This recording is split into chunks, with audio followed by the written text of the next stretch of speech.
Hello, and welcome to another video from the team here at Money Without Debt. Today, in the third part of our video tour explaining modern money, we look back in history to discover how our money supply came to be issued as debt by private banks.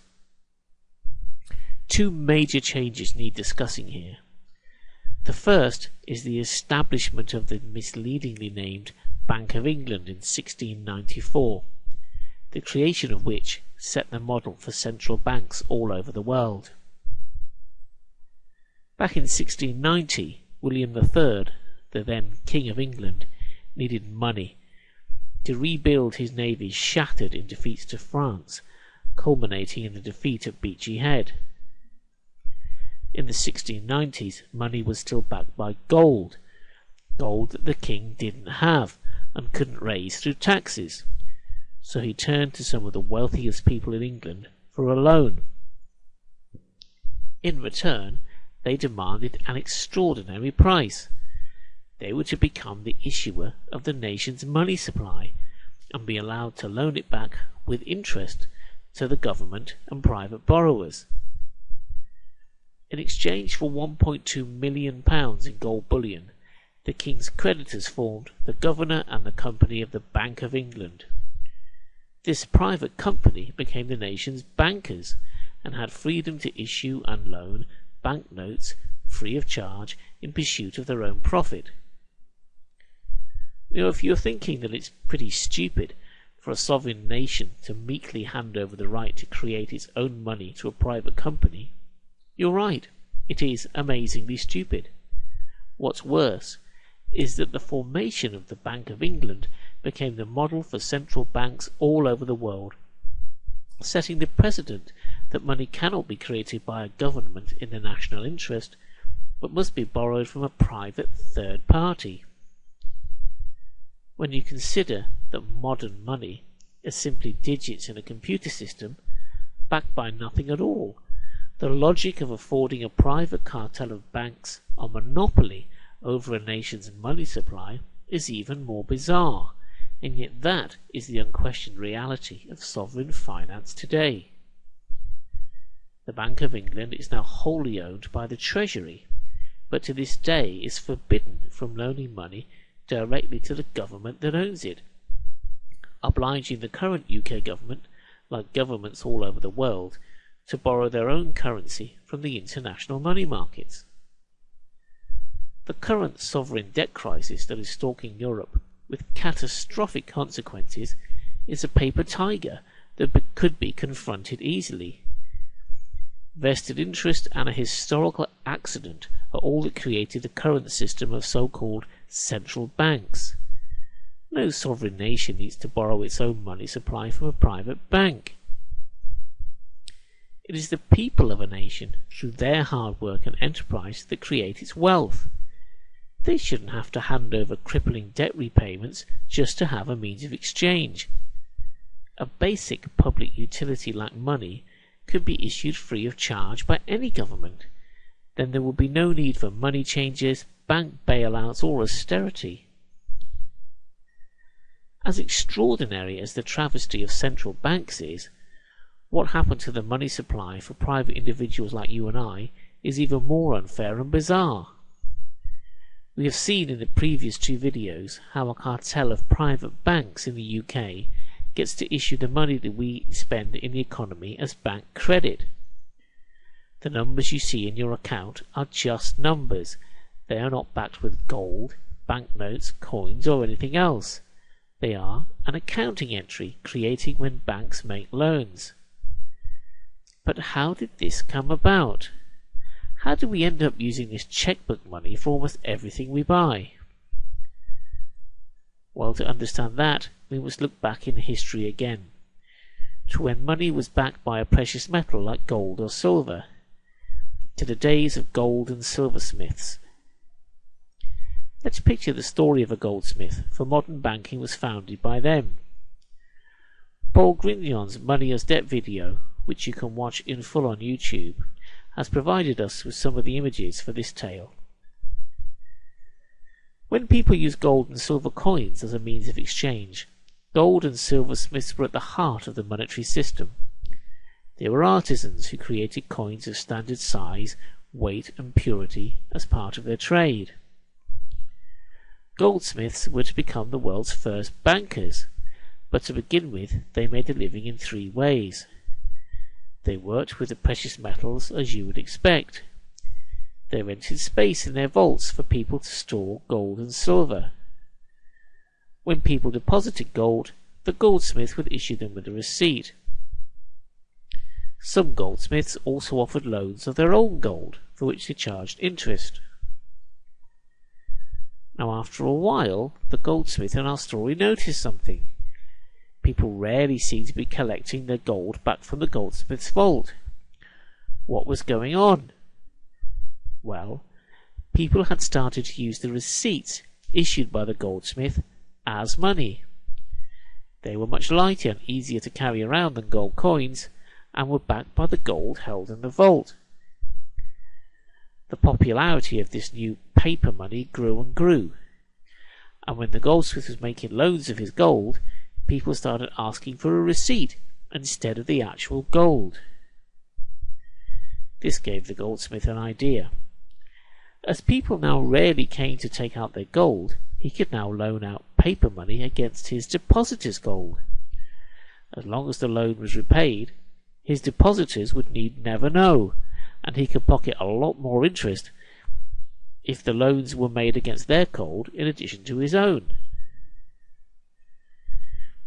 This was in effect a form of fraud, as the gold wasn't his to loan, but unless everyone who ended up owning a receipt for the gold came to collect it all at once, he knew he would never be found out. This process was the birth of modern banking, what we call today fractional reserve banking, where a bank only has to hold a tiny fraction of deposits in order to lend a much larger amount of money. Later, as paper money gained more and more acceptance, the goldsmith had another idea. He realized he didn't need any gold at all in order to issue receipts. As long as someone was willing to sign a loan agreement, he could issue some paper money and balance that liability against the borrower's promise to pay it back. The goldsmith now had a fantastic new income stream for which he didn't need even the pretense of gold. As long as he could find a borrower, he could just create the money out of nothing and pocket all the interest the borrower paid. This was the birth of money as debt that we still have today. The money didn't come into existence until someone took on a loan, and the goldsmith could extract value from the economy by simply writing out a piece of paper. For a while all was well, and the goldsmith became very wealthy, and the economy prospered with all the money that was in circulation, creating an economic boom. But with this artificially created boom there soon came a bust. All the new paper money issued by the goldsmith pushed up prices, inflation rose, and the economy collapsed. Lots of people could no longer repay their loans to the goldsmith, and rumours spread that the goldsmith no longer had enough gold to cover all the receipts he had issued. People rushed to get their gold back from the goldsmith. The first bank run. The goldsmith didn't have enough gold to cover all the receipts he had issued, and the now insolvent bank collapsed, leading to economic depression and personal ruin for many of those that had trusted the goldsmith. The story outlined has happened many times in the history of banking, with an economic boom created by the credit issued by banks, and then a collapse with bank runs and an economic depression. Indeed, the recent deregulation of banks and financial markets has seen this familiar pattern return with even more destructive force today. Aware of this cycle and the destabilising role played by private banks, the Conservative government of Sir John Peel passed the Bank Charter Act in 1844, which forbade banks from issuing banknotes. Crucially, however, the Act did not forbid banks from continuing to issue bank credit. The easiest way to understand this kind of money is to think of it as book money, for the process simply involves putting entries into accounting ledgers. With ledger money, people taking on a loan for a bank were not loaned money as such, but given credit notes, a cheque with which they could pay bills and settle debts where the bank's credit was accepted.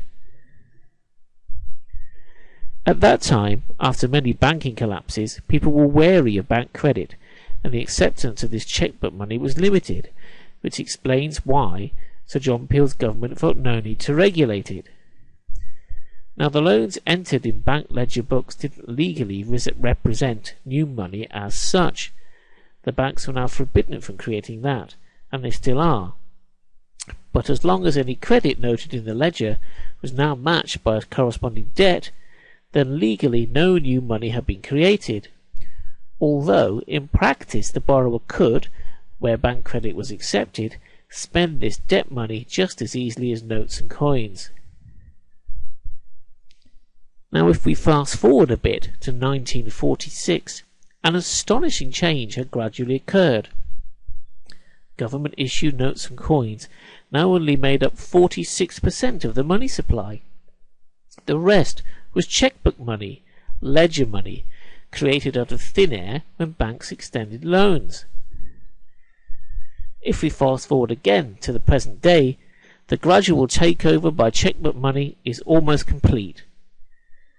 In modern Britain, the old-style ledgers have been replaced by computer systems and cheques with debit and credit cards, but the underlying dynamic of creating money when extending loans is unchanged.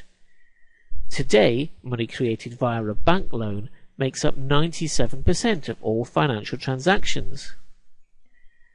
This is the simple history which the banking industry tries very hard to hide in complex language akin to a modern-day Latin mass. If the majority of the populace knew that their money supply had been privatized by stealth in a few short decades, there would surely be mass protest. Yet this is exactly what has happened. Chequebook money is now almost the only form of money available, and deregulation of the financial markets has removed almost any constraint to banks issuing it. So it's no surprise that financial chaos has once again been unleashed, not just in the UK, not just in Europe, but all over the world, with booms, busts, bank bailouts, austerity, depressions, mass unemployment and spiralling social inequality. As soon as you understand the basics of the history of money as debt, the whole situation becomes clear, and the need for our campaign for change obviously urgent. Thanks for listening. Now move on to the fourth video in our tour of modern money, which examines why economists and economic pundits simply don't understand money and how that stifles the debate we need to have about monetary policy.